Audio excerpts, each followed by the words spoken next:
Hi everyone, today we're going to go over how to test your skill using both the simulator and echo device and the pros and cons for both methods. My name is Pan. I'm Yen. And I'm Alicia, and we're all Alexa developer advocates. Today we're going to go over how you can test your skill using the Alexa simulator in the developer console and also a physical Alexa device. We got a lot of developer inquiries regarding skill certification feedback, so we want to show you how you can test your skill prior to certification to make sure the process goes more quickly and smoothly.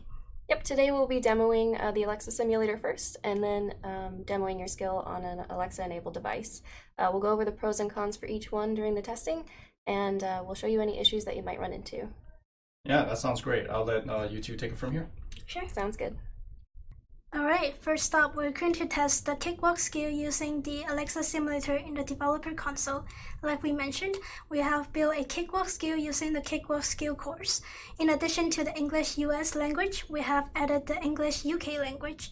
We make this change in order to show you the full capabilities of these testing tools. So let's start testing by using the Alexa simulator first. Sounds good.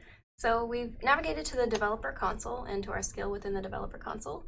From here, we're on the Test tab, and we want to make sure that testing is enabled for our skill. So in the drop-down menu at the top, we're going to select Development.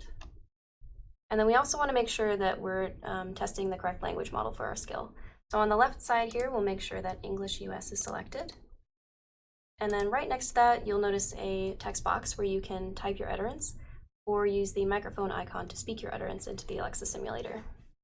Let's start testing the skill by typing in the launch phrase first. When we are in the Alexa simulator, then you don't need to include the wake word Alexa in the front.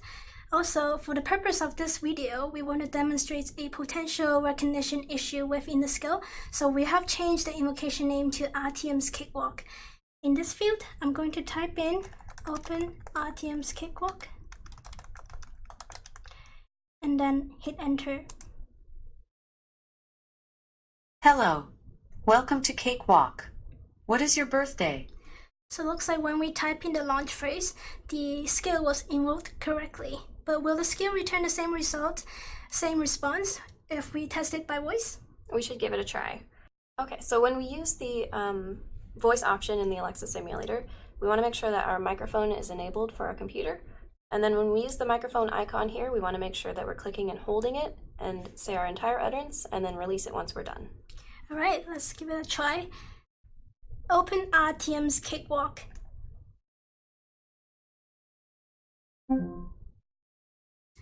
That is not the response from our skill. Seems like the invocation name was misheard, so the skill was not invoked at all. As you can see here, the simulator can help you identify some of the recognition issue within your skill, but you should also test your skill with a physical Alexa device, because that will give you a test result that matches more closely to your customer experience. When your invocation name is misheard constantly, then you may want to consider changing it. Right. It's important to note that once your skill goes live, the invocation name can't be changed anymore. So it's really important to test both with the Alexa simulator and, as Yen said, on a physical Alexa device to make sure that there are no recognition issues with your invocation name before it goes live. The one benefit of using the Alexa simulator is that you can switch between the different languages and the desired testing stages very easily. As you can see here, our skill has two languages, English US and English UK. You will want to make sure to test your skill for all these languages prior to submitting your skill for certification. Right. It's important to note, too, that there are some limitations to the simulator. Flash briefing skills aren't supported within the simulator, as well as audio and video playback. If your skill utilizes reminders, those won't be sent to the simulator also. For a complete list of limitations of the simulator, check out the URL in the description of our video. That's right.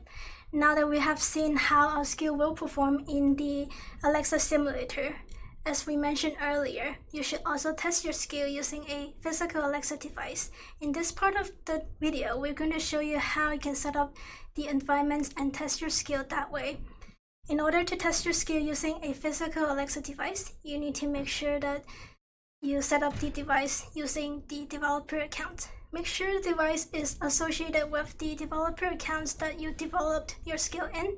Once you have set up your device like the Echo we have here, then you can just start testing by saying, Alexa, open Artyom's Cakewalk. I don't know that. So it looks like our skill's invocation name wasn't recognized correctly again.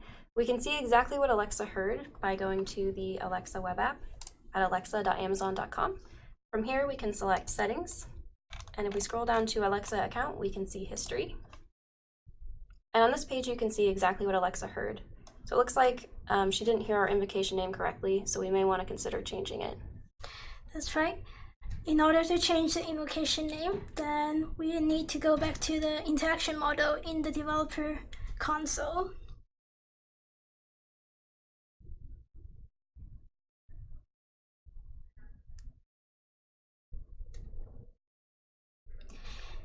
We go under invocation, and then for this example, we're going to change the invocation name to be just Cakewalk. Make sure to save the model and build the model one more time. While we wait for the interaction model to be rebuilt, we want to point out a few requirements for invocation name for you to keep in mind.